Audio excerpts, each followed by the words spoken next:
Hello and welcome back in our continued journey of working with reading skills and by now hopefully having a lot of fun with the passages themselves and specifically targeted exercise wise working with cat 20 passages and generally cat passages and last couple of weeks maybe cat 20 passages, right?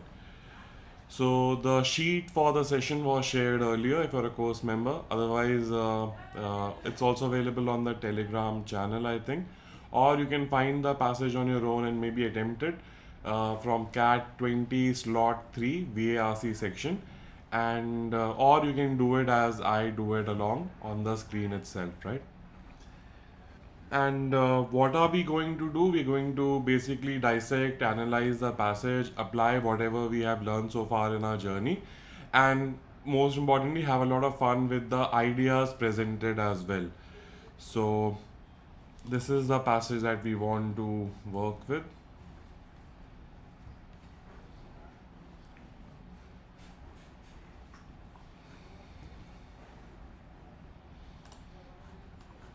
Let me just forward the file on the channel as well.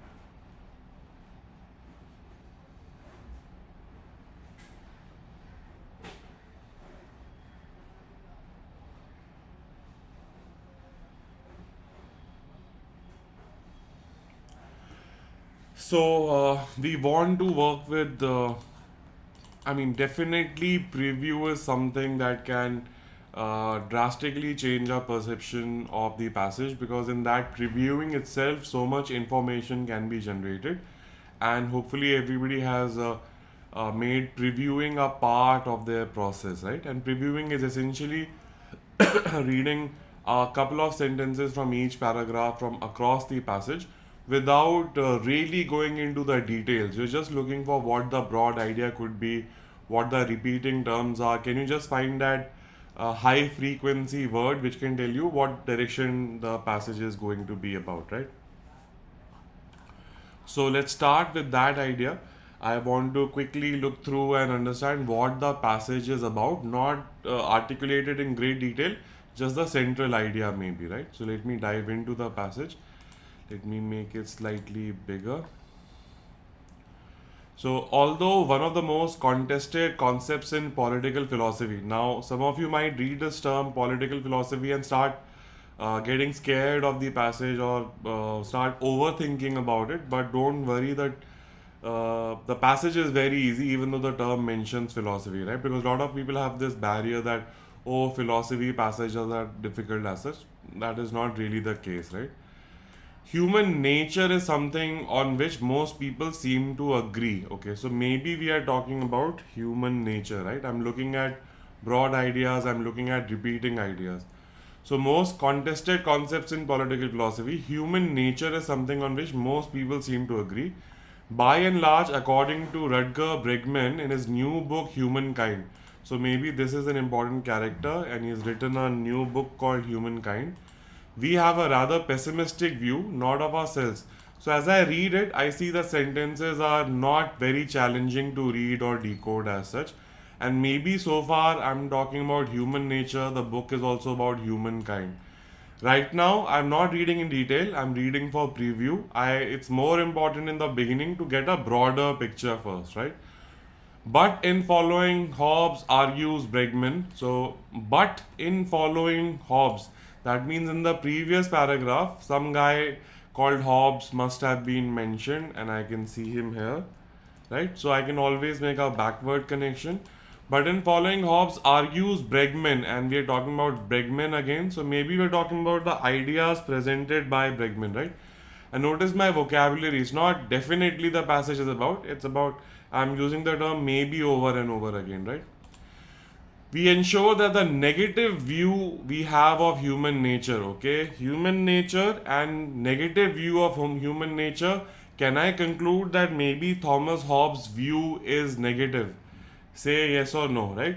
I'm reading this line. I haven't read the paragraph in great detail, and this is about making simple connections, deductions, right? If you stop and ask, you will definitely get the answer, right? But in following Hobbes, argues Bregman, we ensure that the negative view we have of human nature. So in following Hobbes, negative view of human nature, that means in the previous paragraph also maybe there is a negative view of human nature. Though we did not read it, we can quickly read it and confirm this information as well. So let me do it for a second. This is not part of the preview, this is part of the deduction making process. So we have a rather pessimistic view not of ourselves exactly, but of everyone else. We see other people as selfish, untrustworthy, and dangerous. So is this the negative view that we are talking about? Yes, it is a negative view that we are talking about, right? So, but in following Hobbes, argues Bregman, so we're talking about human nature, whether it's negative or positive. Bregman, he instead puts his faith in Jean-Jacques Rousseau. So, this is another character in the story, and I'm still previewing, and because I'm in a hurry, I'll jump to the next paragraph. Hobbes and Rousseau are seen as two poles of the human nature argument. This line is so important. Why? Because the moment I look at this line, I can divide the information very logically. Hobbes is on one side of the argument, Rousseau is on the other side of the argument. Bregman is the guy who's presenting both the arguments, and we have an author who's talking about Bregman, right? So I should be very, very clear about the list of characters or who are my principal players. Hobbes and Rousseau are on the other side of the arguments about human nature. Bregman is talking or writing about them, and our author, the author of this particular article, will also comment upon Bregman maybe. Are we okay so far? Right, I want to know whether, because we started our very first video, or the first chapter is about that how some lines are more important than other lines. Just catching this line in the previewing process itself, this is like the third sentence maybe that I will read if I am previewing. I already have a very good data structure going. Hobbes on left, Rousseau on right, Bregman is the commentator, and then there is the author talking about Bregman, right? Say yes if you are okay so far. A quick yes will do. So what that means is if I zoom out away from the passage, this line should still jump out at me. And I'm already getting some ideas. Thomas Hobbes' view is the negative view. And if Thomas Hobbes' view is negative view, maybe the Jean-Jacques Rousseau view will be the positive view. We'll go into the absolute details anyway. And what is the fun part in this? The fun part is, let's say if you read this passage in detail, you're getting to learn something new about human nature, right? Or getting to know other people's opinion about human nature.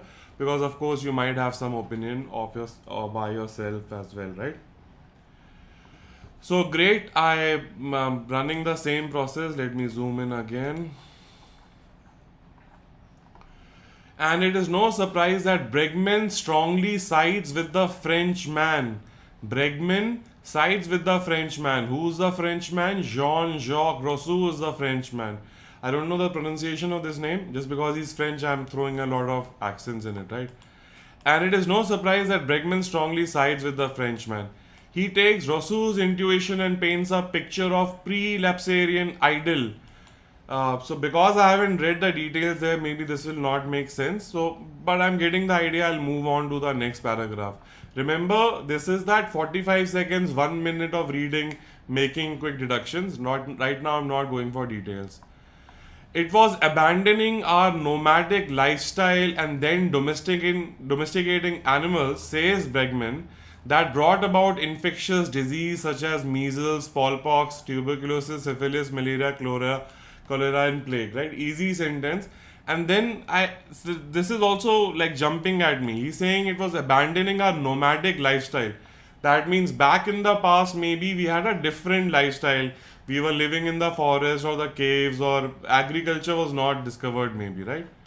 So let me read that previous line also, because now I have the idea going as I read along. For the better part of 300,000 years, Homo sapiens lived a fulfilling life in harmony with nature. Then we discovered agriculture, and for the next 10,000 years, it was property, war, greed, and justice. So this is maybe the Rousseau's point of view, that before, when we were in nature, we were very happy, and agriculture and civilization has created a problem for us. So I'm not only aware of the maybe the broad idea, I'm also getting some details in the picture. I've read this already. Civilization has become synonymous with peace and progress, and wilderness with war and decline, writes Bregman. In reality, for most of human existence, now I've already read, in most of human existence was in the forest with nature. It was idyllic, it was perfect, it was harmonious. Uh, Here he's saying civilization has become synonymous with peace and progress, and wilderness, that is nature with war and decline. In reality, for most of human existence, it was the other way around. That means wilderness was peace and progress, and civilization is war and decline, right? Whereas traditional history depicts the collapse of civilization. So we're talking about civilization, human nature, connection of human nature with civilization. In any case, the fear of civilizational collapse, Bregman believes, is unfounded. So now we are going into the author's opinion as well. So author is saying Bregman has written about Hobbes and Rousseau and these two points of view. Bregman is siding with the Rousseau point of view. Bregman has probably problems with civilization, and he's scared of the collapse of civilization. Now the author himself is saying that this view is unfounded. And maybe I just read this last line, but it seems equally misleading to offer the false choice of Rousseau and Hobbes when clearly humanity encompasses both. Great, so I have got the author's opinion as well. Author is saying that humanity is somewhere between the two. Are we okay so far? Give me a quick yes.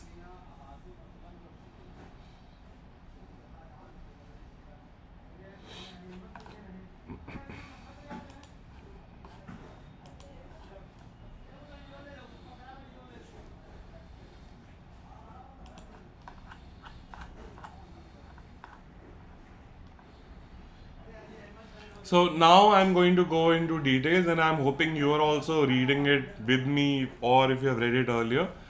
So, although we're talking about human nature, Rutger Bregman has written a new book. We have a rather pessimistic view, and the negative view is this: selfish, untrustworthy, and dangerous, right? So, let me give this one kind of color and make it bigger as well. And therefore we behave towards them with defensiveness and suspicion. This was how the 17th century philosopher Thomas Hobbes conceived our natural state to be. What was how? Selfish, untrustworthy, and dangerous. So, this is the Thomas Hobbes point of view, that the basic nature that we have is selfish, untrustworthy, and dangerous. Believing that all that stood between us and violent anarchy was a strong state and firm leadership. So we are selfish, untrustworthy, and dangerous and violent. So that's why a state or civilization or a city or government is needed to control us, right? So we need strong state and firm leadership. Are we okay with the Thomas Hobbes point of view, right? This is the big idea that human beings are bad, they're negative, right? And who's our champion of this view? Thomas Hobbes is the champion of this view. But in following Hobbes, argues Bregman, we ensure that negative view we have human nature is reflected back at us. So Bregman is saying, don't follow Hobbes. He instead puts his faith in Jean-Jacques Rousseau. Who? Bregman puts his faith in Jean-Jacques Rousseau, who famously declared that man was born free and it was civilization that put him in chains. I want to give this a different color. This is the second important idea, right? So as I zoom out again, I should be very clear about the central idea of each paragraph. This paragraph is saying human beings are selfish, untrustworthy, dangerous. The idea is propagated by Thomas Hobbes. This one is saying man was born free. That means maybe he had good nature. And civilization, with its coercive powers, social classes, and restrictive laws, that put him in chains. Are we okay with the two central ideas being presented, right? By Bregman. Now Hobbes, what should be my color for Hobbes? My color for Hobbes should be blue.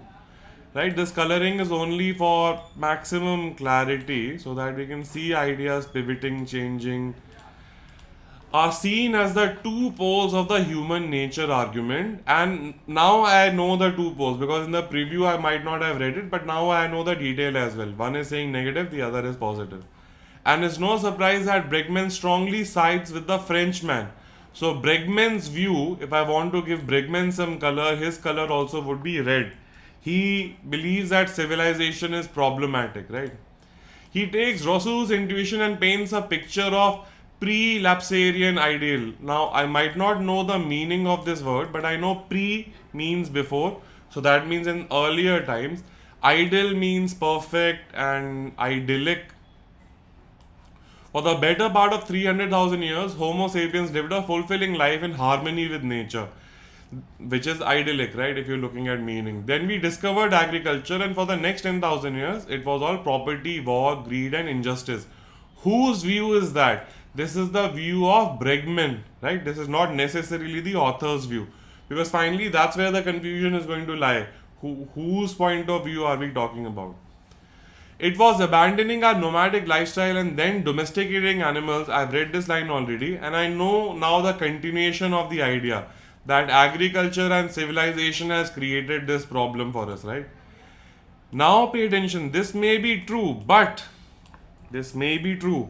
What may be true? The idea presented by Bregman, but what Bregman never really seems to get to grips with is that pathogens were not the only things that grew with agriculture. That means he's giving you Bregman's view. Now the author finally is presenting his view. He's saying Bregman is partially right, but he's not counting or accommodating for other ideas, right? So did the number of humans. So he's saying not only the diseases went up, number of people also went up. It's one thing to maintain friendly relationships and a property-less mode of living when you're 30 or 40 hunter-gatherers. That means Bregman's the original view, pre-agriculture view is friendly, property-less, harmony with nature, no civilization, no laws. Remember terms like this, social classes, restrictive laws. So no laws, no property, nothing. But life becomes a great deal more complex and knowledge far more extensive when there are settlements of many thousands. So now the author is saying that Bregman guy is also not fully right. Ki, oh, it was idyllic earlier and it was so much better. He's saying civilization is also needed because as your numbers grow, you need more laws, more complexity, more information. But now the idea is very clear. Civilization has become synonymous with peace and progress and wilderness, with war and decline. So remember, Bregman is saying civilization is bad, wilderness is good. But here he's saying that people think civilization is peace and progress and wilderness is war and decline. In reality, for most of human existence, it was the other way around. Now remember, this idea I've already encountered earlier, 300,000 years of living in the forest or nature. Whereas traditional history depicts the collapse of civilization, maybe another idea coming in, not the whole thing, just the collapse of civilization. And again, a keyword like this, whereas, that means two contrasting opinions are going to come, right? Whereas traditional history depicts the collapse of civilization as dark ages, in which everything gets worse, modern scholars, he claims, see them as more as a reprieve, in which the enslaved gain their freedom and culture flourishes. So traditionally people thought one thing, that collapse of civilization is dark. Now he's saying no, collapse of civilization is a good thing. Some freedom comes, maybe the culture flourishes. Like much else in the book, the truth is probably somewhere between the two stated positions. I've seen this idea earlier also in the last line. But it seems equally misleading to offer the false choice of Rousseau and Hobbes when clearly humanity encompasses both. So if I ask you, what is the author's point of view, right? Is he with Hobbes or is he with Rousseau? Is he with Bergman? What is your opinion, right? I have a question for you.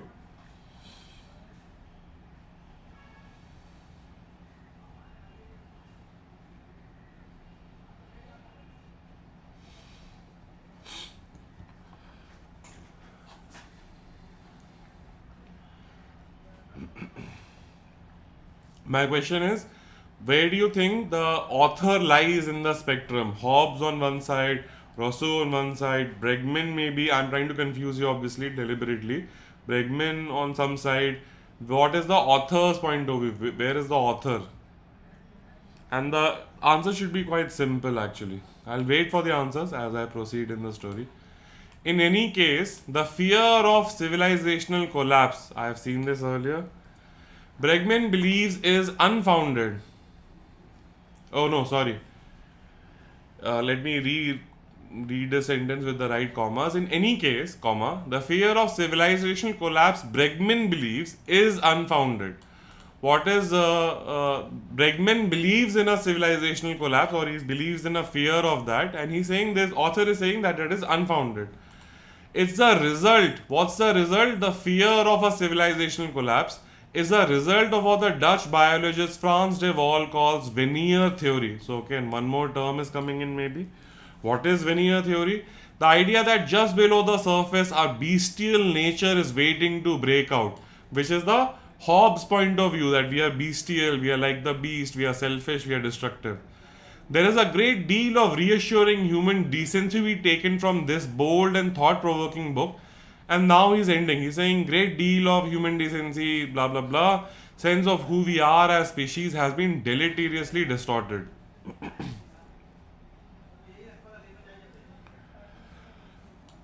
Sorry, I think I have skipped a sentence. There is a great deal of reassuring human decency to be taken from this bold and thought provoking book. He's saying you will get a lot of good ideas about human decency and a wealth of evidence in support of the contention that the sense of who we are as a species has been deleteriously distorted. So, he will also present evidence in the book that our sense of who we are has been distorted by history. This book will fix it or try and fix it, right? And with that, I have read everything in the passage, so I'm good to go. Look at the questions, maybe. I think let's try question number 2 because you just read about the collapse of civilization, and you will find, hopefully, that the question is very, very easy, especially if you're clear and fresh with the information. So, give me a choice. According to the passage, the collapse of civilization is viewed by Bregman as.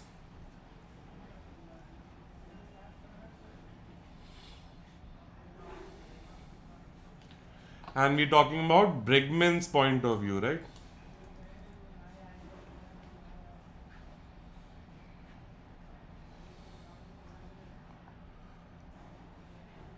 So, collapse of civilization, according to Bregman, is it a sign of regression in society's trajectory?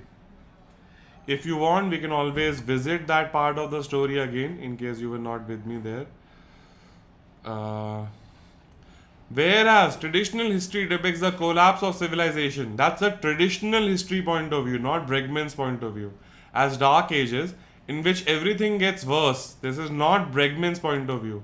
Modern scholars, he claims, see them more as a reprieve in which the enslaved gain their freedom and culture flourishes. This is the only line that you needed to understand well to answer this question.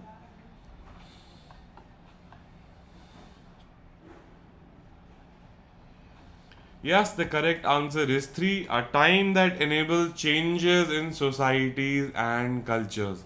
If you have any other answer, let me know. I will give you the reason for why that may not work, right? I just saw traditional history looks at collapse of civilization as dark ages. They think of it as a progress of a period of things getting worse. But Bregman does not believe that. So this cannot be my answer. Resulting from a breakdown in the veneer of human nature. That's from the other paragraph where author was saying that Bregman's fear of collapse of civilization is unfounded and that fear is based on this veneer theory. But is he saying that anywhere in the passage that the collapse of civilization resulted from a breakdown in the veneer of human nature? No, not really. A temporary phase which can be rectified by social action. We did not see whether it can be rectified or not at all. We just saw Bregman saying that is not that bad a thing, the collapse of civilization, because the culture flourishes. So that one sentence is what I needed to grab, and this should be my final answer.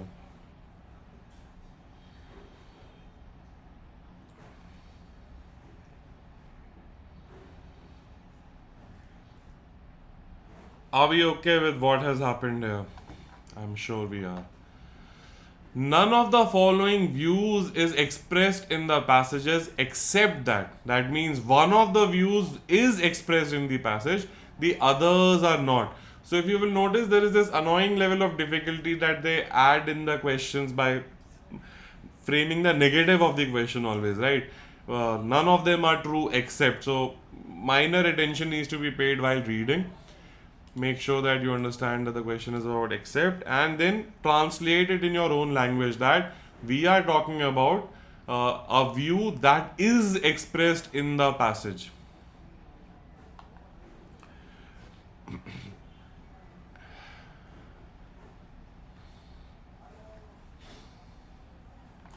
Let's see how well we remember things.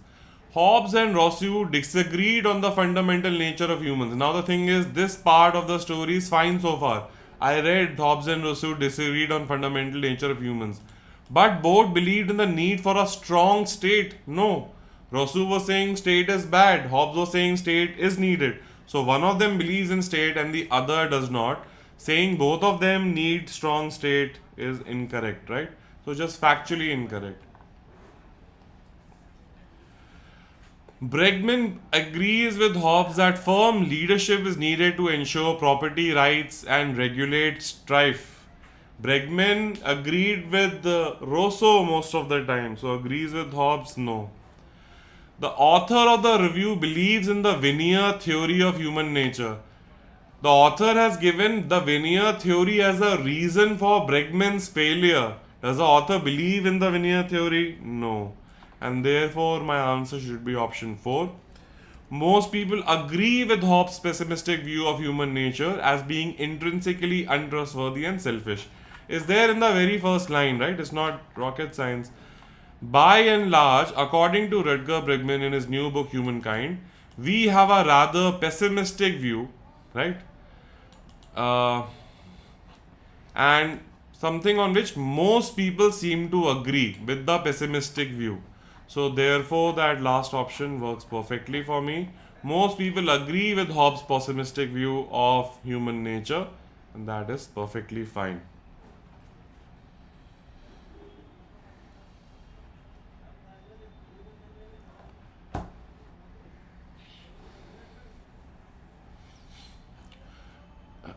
Try question number 4. According to author, the main reason why Bregman contrasts life in pre-agricultural societies with agricultural societies.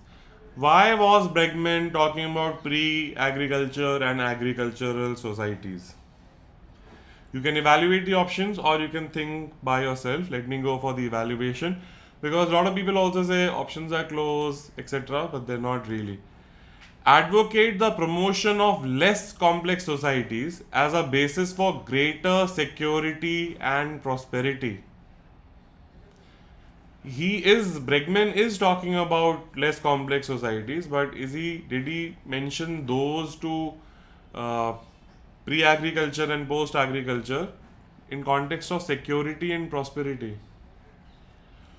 Or was it to mention the overall, was it to support his overall argument? So that's why the central idea always helps to bolster his argument, that is to support his argument, that people are basically decent, because that's what my central discussion is, right? Zooming out helps. Zoom out and look at what you see. People are selfish and dangerous. Man was born free. That means man is not selfish and dangerous. He is a free and harmonious creature, right? Maybe this should be made bigger as well so that we can look at it from far away. So Bregman is always trying to prove the Rousseau's point of view. Whatever he's trying to say, he's trying to basically take you in that direction. So to bolster his argument that people are basically decent, but progress as we know it can make them selfish, which was the central idea of the red team, right?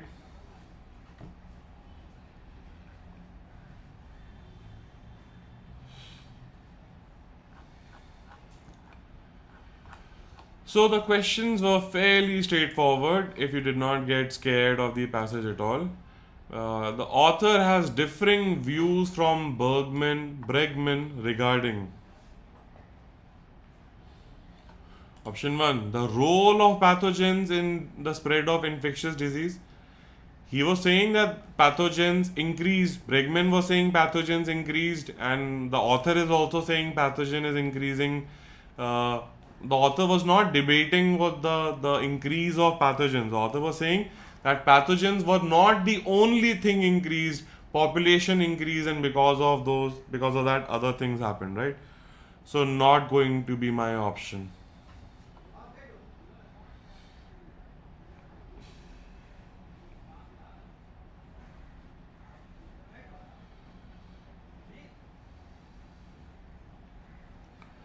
Right? Two, a civilized society being coercive and unjust. So remember Rousseau and therefore Bregman, because I read somewhere that Bregman is with Team Rousseau. He's in the same camp as Rousseau, right? And Rousseau said so civilized society is being coercive and unjust.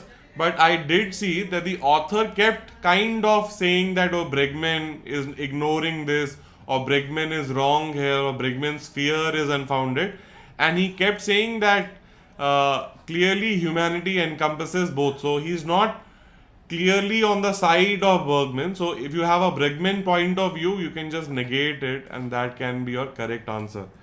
That means you can say whatever Bregman is saying, my author is not agreeing with it. And I know Bregman is saying this, that a civilized society is coercive and unjust.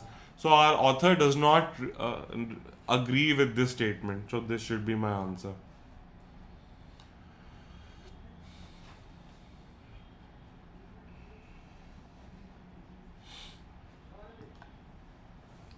And that's it, we are done.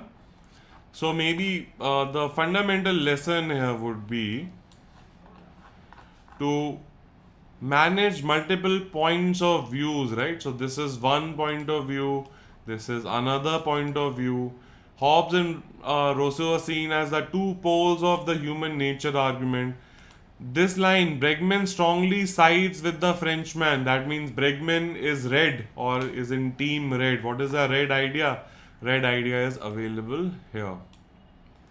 And then it was, we can again tag information. This paragraph was about civilizational collapse and what does it mean, and maybe ending towards the end of the article. And again, this was also about civilizational collapse.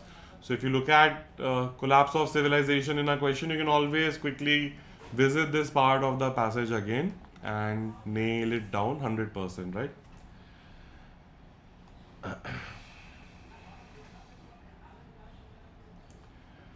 This is this RC is from CAT 2000, CAT 2020 slot 3. So this is a CAT level RC, but I would say the medium difficulty. This is not very difficult. In fact, I would put it in the easy category, easy to read. The questions, two of the four questions were very straightforward. Maybe one of them required fact checking. But if you're a poor reader, then it's very difficult. The ideas can be complex, but otherwise, I think it's a reasonably doable passage. And therefore, I also think that RC can be a very scoring section because you get 100% answers. There's no confusion. It's not like creative writing or opinion making, and it can be done fairly quickly as well. I think 5 to 6 minutes for this passage, 4 marks, and you are done. So in the slot 3, I couldn't find any obviously easy passage and any obviously difficult passage, right? In the previous workshops, we had seen a comparison where one passage was very easy to read and the other was fairly complex to tackle as such. In slot 3, at least, I saw all passages were very similar to each other as far as, let's say, the difficulties presented by words and ideas are concerned. We'll be doing the rest of them as well, but I wouldn't worry about the difficulty level. Somebody says question number 1. The author has differing views from Bergman. Now, let's go step by step. Rousseau said man was born free and civilization, coercive power, social classes, restrictive laws that put him in chains, right? So society is bad for human beings. That's the idea that Rousseau is painting. Bregman strongly sides with the Frenchman, and he continues the story, right? Like Bregman is saying the same thing, that after agriculture something happened. But here I see the author is saying this may be true, but right, the he's disagreeing with Brugman, and I saw in a couple of places the truth is probably somewhere between the two stated positions. That means my author is not completely in agreement with Bregman. Now, what is Bregman saying? Bregman was saying that society or civilization is bad. So, if I say where will the author has differing views. What would be the difference? The difference would be this only, that he disagrees with this central idea that Bregman has. And other choices, whatever other choice you have marked out for example, option 3, a property less mode of living being socially harmonious. Did the author say whether it would be propertyless is a good idea or a bad idea? Author said propertyless might have worked in that time but is not going to work right now.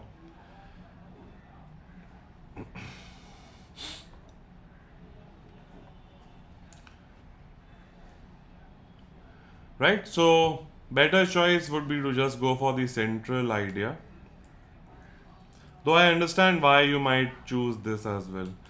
The role of agriculture in the advancement of knowledge. Go back to the paragraph and you will see that agriculture increase, the population increase. Because of population complexity increase and more knowledge was needed. But is there a disagreement about this between Bregman and between the author? No, not really. So where is the disagreement? The disagreement is here maybe.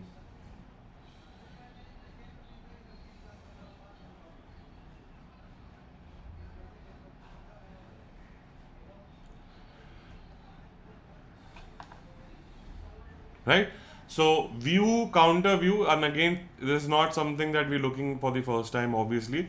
If you've gone through the whole the RC section, this is an idea that has popped up every few passages, that there is a view, there's a counter view, there is an argument, there's a counter argument, and then the author presents his third view or the overall final view of the whole situation, right? And otherwise, the same things that we have looked at earlier, the same skills and practices. Definitely do a preview, map the information so that you know where information is. According to the question, you can look for it. Ask questions while reading, track the pronouns, connect the ideas together. Divide into general and specific, the central idea and the peripheral details that you might not need. Always look for the main idea first, because if you don't have the main canopy idea, everything else is going to be very, very confusing.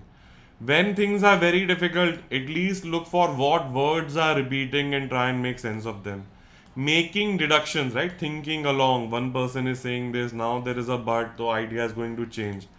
Reading and rereading, and then obviously reading for questions. And having fun. Having fun. Why? Because today we got to learn about human nature and what are the two different major theories about this. Political philosophy, this is called. But this was such a common sense level idea and can be a major debate as well. And by the way, for both these guys, Hobbes and Rousseau, I shared a video earlier as well, right? And this is a great source to follow anyway, not the ad. Hey, Sohini. This channel is great. It's called The School of Life, and there's like a 5-minute video on Jean-Jacques Rousseau. I hope there's no copyright issues with things to say to our own era. Jean-Jacques Rousseau was born to an educated watchmaker in Geneva in 17. Right, so it's like a 7.5-minute video, all the major theories. If I just go through the images as well. See, earlier people were living in small communities, they were happy and they were, but after they became civilized, people started misbehaving and they became dangerous. My point is not Jean-Jacques Rousseau anymore. My point is following sources like this, maybe watching a video every other day, connecting to more sources like this, so that you're always surrounded with these ideas and they're not very new to you. That would be the bonus activity. Okay, I finished my syllabus. Now what do I do? Watch stuff like this, and it'll go a long way in improving your overall verbal comfort, right?